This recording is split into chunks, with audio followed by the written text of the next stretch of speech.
कहानी की शुरुआत में हम पृथ्वी के ऊपर एक हमला होते हुए देखते हैं। एक अनजान एलियन प्रजाति ने बहुत सारे रेडिएशन से भरे मीटियोर्स पृथ्वी की ओर फेंके। उनकी यह कोशिश थी कि इंसानों को पूरी तरह से धरती से मिटा दिया जाए, लेकिन इसके बावजूद भी इंसानों ने जमीन के नीचे शहर बना लिए जहां ये जानलेवा रेडिएशन नहीं पहुंचती थी, और इस तरह इंसान आज भी किसी तरह जिंदा थे। यह साल चल रहा है 2199 और इंसानियत अब लगभग खत्म होने की कगार पर है। जमीन के नीचे बसे शहरों में रह रहे इंसान भी उम्मीद खो चुके थे। अब तो वह बस अपनी मौत का इंतजार कर रहे हैं। खैर, फिर हम धरती की सतह पर चल रहे एक आदमी को देखते हैं जिसका नाम है सुसुमो। वो लोहा इकट्ठा करने निकला था ताकि उसे बेचकर गुजारा कर सके। उसने रेडिएशन से बचने के लिए एक खास सूट पहना हुआ था, पर अचानक आसमान से एलियंस का एक खतरनाक प्रोब तेजी से उसकी तरफ आया। वो प्रोब धरती से टकराया और इस सब के बीच सुसुमो भी वहीं बेहोश हो गया। जब उसकी आंख खुली तो उसके सर से खून बह रहा था। उसका हेलमेट भी गायब हो चुका था। वह धीरे धीरे खड़ा हुआ और उसने चलने की कोशिश की, पर उसका सर अभी भी घूम रहा था। तभी उसकी नजर एलियन प्रोब के ऊपर पड़ी। उसे उठाते ही वह एक बार फिर से बेहोश होकर जमीन पर गिर पड़ा। कुछ ही पलों में एक जहाज उसके पास उतरा। यह कैप्टन ओकिटा का ही जहाज था। जब उनकी टीम ने उस एलियन प्रोब की जांच की तो पता चला कि उसमें एडवांस टेक्नोलॉजी के ब्लूप्रिंट्स थे, मगर वो टेक्नोलॉजी उनसे कहीं आगे है। वह उसे समझ नहीं सकते। इसके बाद ओकिटा को बताया गया कि जो आदमी इस प्रोब के साथ मिला है उसके अंदर रेडिएशन बहुत ज्यादा है। एक क्रू मेंबर ने तो कहा कि उसके बचने की कोई उम्मीद नहीं है, मगर जब वह बात कर ही रहे थे तो अचानक से सुसुमु कमरे में घुस आया और जोर जोर से चिल्लाने लगा। वहां मौजूद डॉक्टर्स और गार्ड्स ने उसे रोकने की कोशिश की। सुसुमु ने ओकिटा पर इल्जाम लगाया कि पिछली लड़ाई में तुमने मेरे भाई के जहाज को ढाल की तरह इस्तेमाल किया और खुद वहां से दुम दबा के भाग गए। दरअसल कुछ समय पहले सुसुमु का भाई कमांडर कोड अपनी बैटलशिप में दुश्मनों से लड़ रहा था। उनके दुश्मन हैं गमालाज नाम के ताकतवर एलियंस, और अब धीरे धीरे इंसान अपनी हार की ओर बढ़ रहे थे। इस मुश्किल घड़ी में कमांडर कोडी ने अपनी जान की कुर्बानी देने का फैसला किया ताकि उसके बाकी साथी बचकर भाग सके। कैप्टन ओकिटा ने कहा कि हम आपको अकेला छोड़कर नहीं जाएंगे, लेकिन कोर्ट ने उनकी बात नहीं सुनी। जल्द ही उसका जहाज धमाके में उड़ गया। उसने अपनी शहीदी दी ताकि उसके दोस्त वहां से बचकर भाग सकें। अब शिप में गुस्साया हुआ सुसुमो अचानक से ओकिडा की तरफ बढ़ा। उसने कहा कि तेरी वजह से मेरे भाई की मौत हुई। वो उस पर हमला करने ही वाला था कि तभी यूकी नाम की एक क्रू मेंबर ने उसे थप्पड़ मार दिया। इसके साथ ही गार्ड्स उसे पकड़कर ले गए। उसके जाने के बाद डॉक्टर ने सबके लिए ओकिटा से माफी मांगी। तब ओकिटा ने पूछा कि ऐसा कैसे हो सकता है, इतनी भयानक रेडिएशन में रहकर सुसुमु जिंदा कैसे बच गया? मगर इसका जवाब तो किसी के पास भी नहीं था। थोड़ी देर बाद ओकिटा ने एक बड़े जनरल से इस बारे में बात की। जनरल का मानना था कि उन्हें कुछ चुनिंदा लोगों के साथ धरती छोड़कर चले जाना चाहिए, किसी और प्लेनेट के ऊपर। लेकिन ओकिटा इस बात से सहमत नहीं था। उसने कहा कि अगर बचाना ही है तो अमीरों और नेताओं को शामिल नहीं करना, बल्कि सिर्फ जवान और काबिल लोगों को बचाना है ताकि कम से कम इंसानियत के पास कोई उम्मीद तो हो। इसके बाद जनरल ने सबको इंसानों के आगे के प्लान के बारे में बताया। दरअसल जो एलियन प्रोब उन्हें मिला था वह स्कैंडर नाम के ग्रह से आया है। वहां के लोगों के पास ऐसी टेक्नोलॉजी है जिससे रेडिएशन को पूरी तरह से खत्म किया जा सकता है। इसके साथ साथ उस प्रोब में स्कैंड ग्रह तक पहुंचने के पूरे कोऑर्डिनेट्स भी थे। अब सरकार ने फैसला किया कि वह अपना आखिरी बचा जहाज वहां भेजेंगे ताकि उस टेक्नोलॉजी को यहां लाया जा सके। मगर जनता ने इस फैसले का विरोध किया। उन्होंने कहा कि अंतरिक्ष में इतनी दूर हम जा भी सकेंगे। इस पर जनरल ने कहा कि इतनी जानकारी मैं आप लोगों को नहीं दे सकता, लेकिन हमारे पास एक टेक्नोलॉजी है जो शायद जहाज को तेजी से वहां पहुंचा सकती है, क्योंकि अब स्कैंडर ही उनकी आखिरी उम्मीद है। इस बेहद जरूरी मिशन पर जाने के लिए सरकार को वॉलंटियर्स की जरूरत थी। इसमें सुसुमु ने भी अपना नाम दर्ज करवाया तो डॉक्टर उसे जिंदा देखकर हैरान रह गई। उसने डॉक्टर से कहा कि जल्दी से टेस्ट करो और लोग भी हैं लाइन में। असल में सुसुमु पहले भी फौज में था और अब वह फिर से अपनी जान को जोखिम में डालने के लिए आ गया था। उसके पिछले एक्सपीरियंस को देखकर डॉक्टर दंग रह गए। खैर, बाद में जब वह बेस पर पहुंचा तो उसकी मुलाकात यूकी से हुई। यूकी उसे देखकर दंग रह गई। उसने पूछा कि तुमने वॉलंटियर क्यों किया? तुम तो कमांडर ओकिटा से नफरत करते हो ना? ये उनका ही जहाज है। पर सुसुमु ने मुस्कुराकर बात टाल दी। योगी ने पूछा कि आखिर तुम करना क्या चाहते हो? अगर कुछ गड़बड़ की ना तो इससे पहले सुसुमु जवाब दे पाता अलार्म बज गया। वो तुरंत ब्रिज की तरफ भागा और यूकी को अपनी जगह पर जाने का ऑर्डर दिया। यूकी ने उससे कहा कि तुम मुझे ऑर्डर देने वाले होते कौन हो? तब सुसुमु ने बताया कि मैं तुम्हारा नया स्क्वाड्रन लीडर हूँ। कामालास की एक जोरदार मिसाइल उनकी तरफ बढ़ रही थी। यह देखकर ओकिटा ने हथियार लॉन्च करने का ऑर्डर दिया। उसी वक्त सुसुमु और बाकी सब काम पर लग गए। ओकीटा को एहसास हुआ कि उनका बच पाना मुश्किल है, इसीलिए उसने कहा कि वेवगन को इस्तेमाल करो। उसके एक फौजी ने उसे याद दिलाया कि सर इसे टेस्ट नहीं किया गया है, लेकिन फिर भी उन्होंने उसे इस्तेमाल करने का फैसला किया। साथ ही कहा कि इसे फुल पावर पर चलाना। जैसे ही वेवगन को फायर किया गया, इतना जबरदस्त धमाका हुआ कि धरती पर मौजूद कंट्रोल टीम की भी सांसें सूख गईं। कुछ पलों के लिए यामाटो जहाज गायब हो गया था, पर अचानक ही वह मॉनिटर्स पर फिर से दिखाई देने लगा। फिर ओकीटा ने स्क्रीन पर आकर जनरल से बात की। ओकीटा ने कहा कि वेवगन फायर करने से दुश्मनों को उनकी जगह का अंदाजा हो गया होगा, लेकिन उनके पास कोई दूसरा चारा नहीं था। फिर जनरल ने पूछा कि जहाज सही है, आगे बढ़ सकते हो? ओकीटा ने कहा कि अगर दुश्मनों के दोबारा हमला करने से पहले सोलर सिस्टम से बाहर निकल गए तो ये जहाज काम कर सकता है। वहीं दूसरी ओर जहाज में सुसुमू की मुलाकात शीमा से हुई और वह दोनों बातचीत करने लगे। जल्द ही पिछले युद्ध में सुसुमू के साथ रहे फौजी भी वहां आ गए। वह एक बार फिर से सुसुमू के साथ काम करके बेहद खुश थे। तभी एक फौजी ने इस खुशी के मौके के लिए शराब की बोतल निकाली।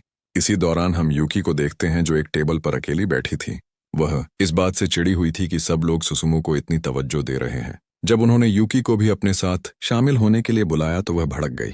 उसने गुस्से में सुसुमू से पूछा कि अगर पहले फौजी थे तो इतने साल से कहाँ थे तुम, और लौटकर क्यों आए हो? उसने सुसुमू को डरपोक कहकर बुलाया। तुम्हारे भाई ने सबको बचाने के लिए अपनी जान दी और वहीं तुम फौज छोड़कर डर कर भाग गए। इस बात से गुस्सा होकर एक फौजी यूके की तरफ बढ़ा, लेकिन यूकी ने उसे एक ही मुक्के में बेहोश कर दिया। जल्द ही ओकीटा ने सभी क्रू मेंबर्स को सोलर सिस्टम से बाहर जाने के लिए तैयार होने को कहा। जल्द ही स्पेस बैरियर को तोड़ते हुए जहाज सोलर सिस्टम से बाहर निकल गया। आखिरकार वह अपनी मंजिल तक पहुंच चुके थे और उनके जहाज को भी कोई नुकसान नहीं हुआ। पर उनकी यह खुशी ज्यादा देर तक टिक नहीं पाई। जल्द ही कमाल उनके ऊपर हमला करने आ पहुंचे। सुसुमू ने फिर से वेवगन इस्तेमाल करने का हुक्म दिया, लेकिन कुछ फौजियों ने उसे बताया कि वेवगन को दोबारा से इस्तेमाल करने में टाइम लगता है। ओकीटा ने कहा कि उसे चार्ज होने में 20 मिनट और लगेंगे। तब तक उसने सुसुमू से कहा कि जल्दी से दुश्मन के इंजनों पर हमला करो ताकि वह हमारा पीछा ना कर सकें। फिर सुसुमू ने ब्लैक टाइगर्स नाम के क्रू को ऑर्डर दिया, लेकिन यूकी पहले ही एक जहाज लेकर गमालास का मुकाबला करने जा पहुंची थी। बाहर यूकी ने उन पर हमला बोल दिया और उन्हें काफी समय तक रोक कर रखा। पर जब सुसुमू ने उससे बात करने की कोशिश की तो पता चला कि उसके जहाज पर जो हमला हुआ था उसके बाद वह बेहोश हो चुकी है। आखिरकार उसे होश आया और उसने बताया कि मलबे ने उसके इंजन्स को बर्बाद कर दिया है। यूकी ने कहा कि वह उनके साथ नहीं आ पाएगी, इसीलिए तुम लोग मुझे यहीं छोड़कर आगे बढ़ जाओ। लेकिन सुसुमो को यह गवारा नहीं था। उसने एक नया जहाज निकाला और यूकी की ओर निकल पड़ा।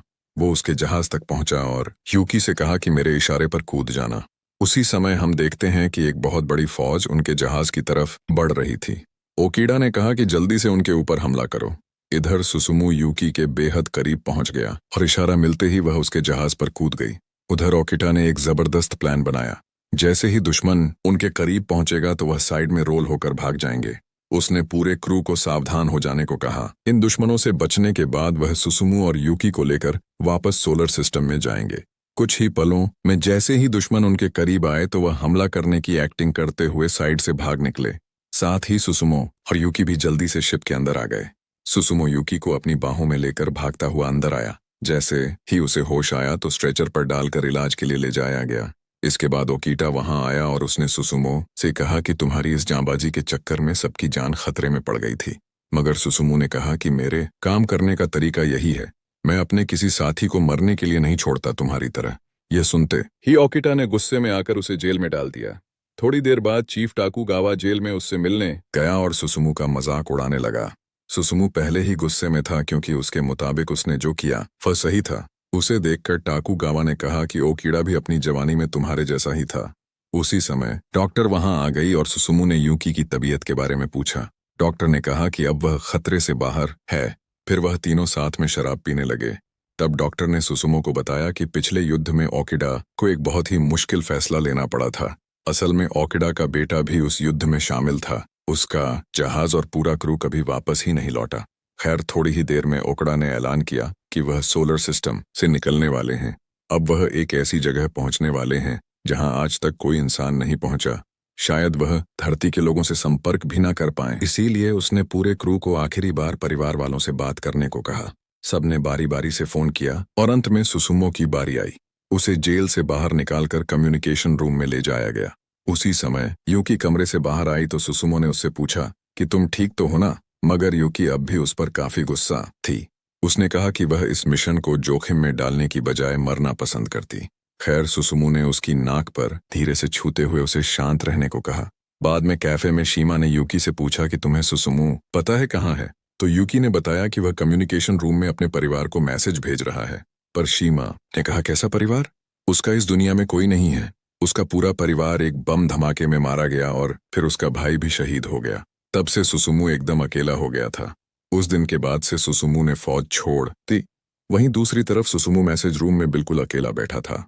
पर अगर वो मैसेज भेजता भी तो किसको? आखिरकार उसका समय खत्म हो गया। अब उनका क्रू सोलर सिस्टम से बाहर जाने ही वाला था कि अचानक उन्हें पास में गमालास का एक लड़ाकू जहाज दिखाई दिया। उन्होंने देखा कि वह हमला नहीं कर रहा तो ओकिटा ने कहा कि इस जहाज को अंदर लेकर आओ ताकि उसकी जांच की जा सके।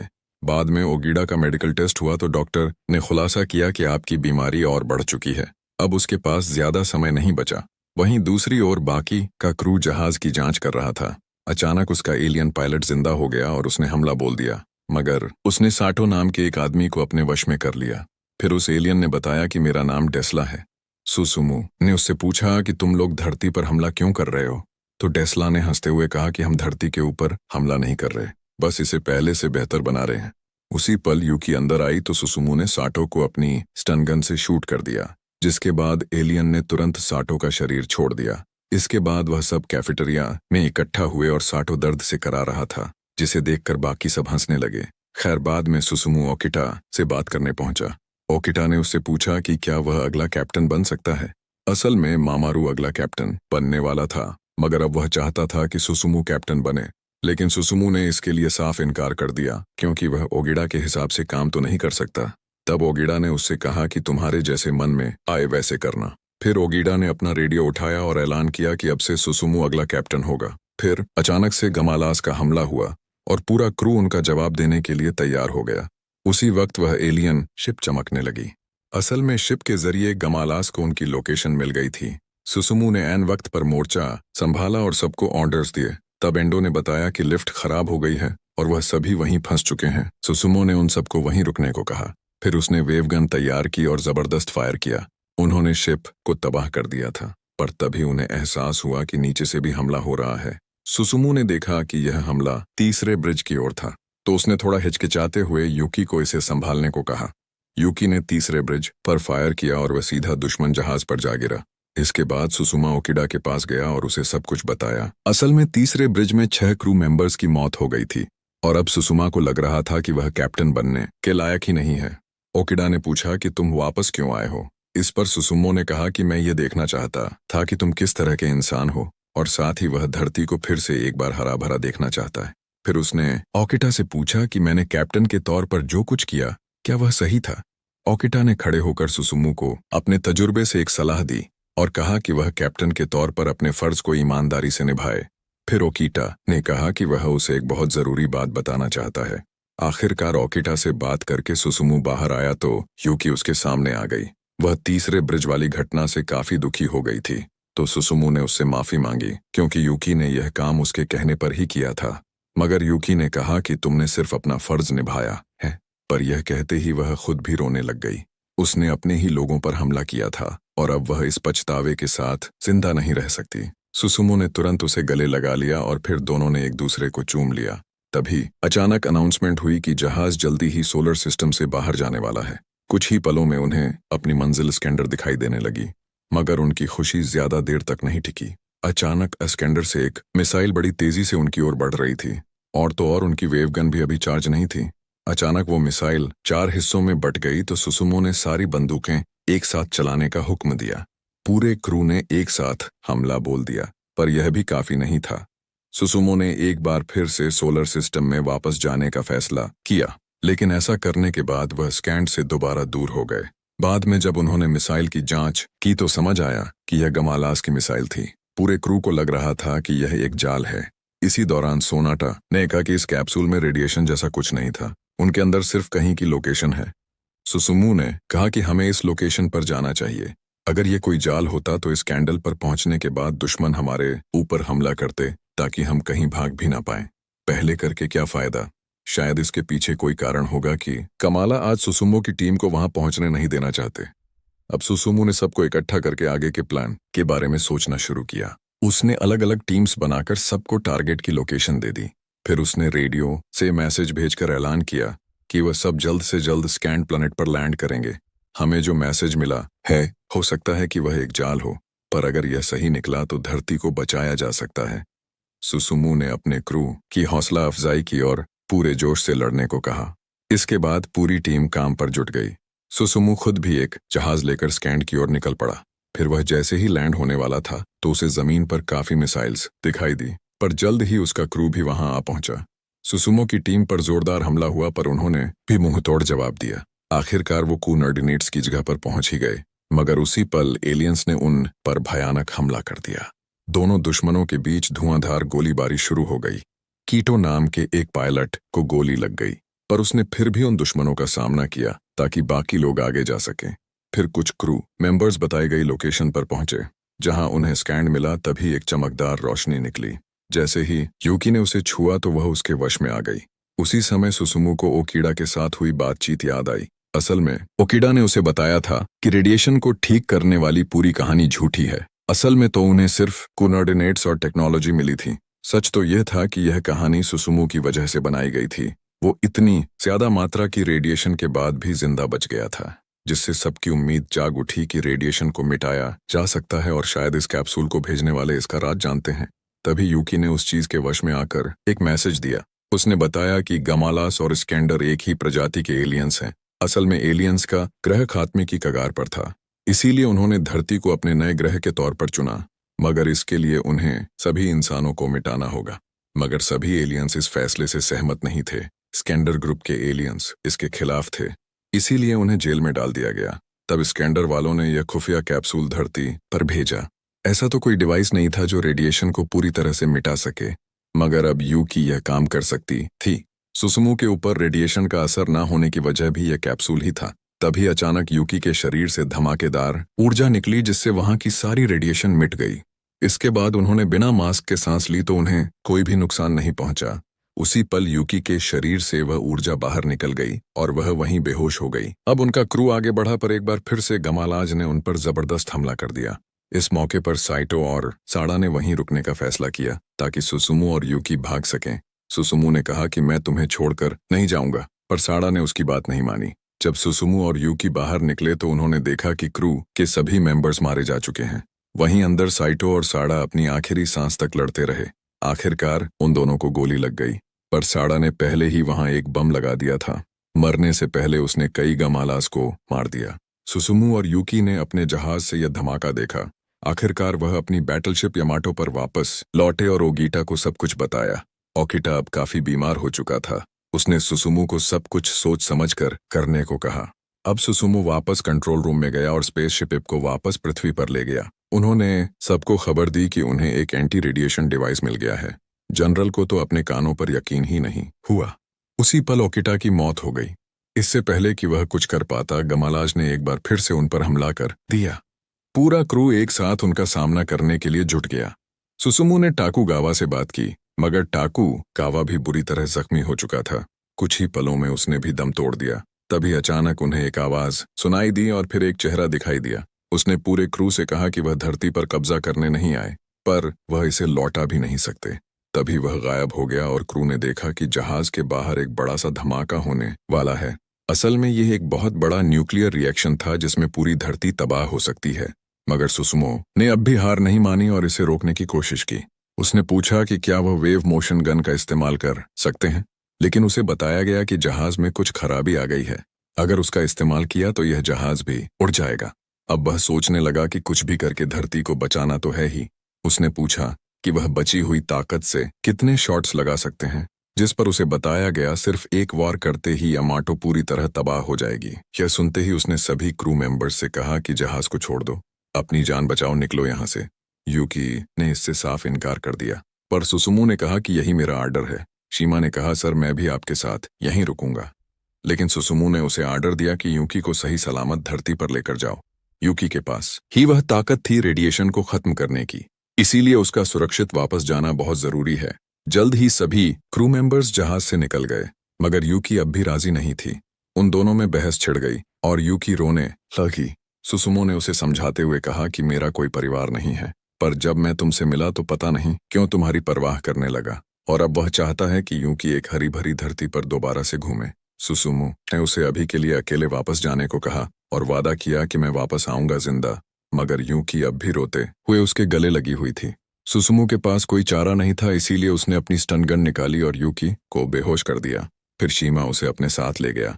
आखिरकार सुसुमुना कमालास के जहाज पर हमला करने को तैयार था। वहीं उसके पास से शीमा का जहाज गुजरा तो यूकी को होश आ गया। उसने देखा कि सुसुमु अब भी यामाटो जहाज में था। वह चिल्लाने लगी, पर अब कुछ नहीं कर सकती थी। इधर गमालास के जोरदार हमले का जवाब देते हुए सुसुमो ने वेवगन चला दी। साथ ही उसने यामाटो जहाज को दुश्मन के जहाज से टकरवा दिया, जिससे एक बहुत ही बड़ा धमाका हुआ। अब कहानी कई साल आगे पहुंची। हम देखते हैं कि धरती एक बार फिर से पहले जैसी हो गई। अब यहाँ कोई रेडिएशन नहीं थी। वहीं यूकी अपने बेटे के साथ मैदान में खेल रही थी। सुसुमु तो लौट कर नहीं आया, लेकिन उसका सपना जरूर पूरा हुआ। वीडियो पसंद आई तो लाइक कर देना, चैनल को सब्सक्राइब कर ले।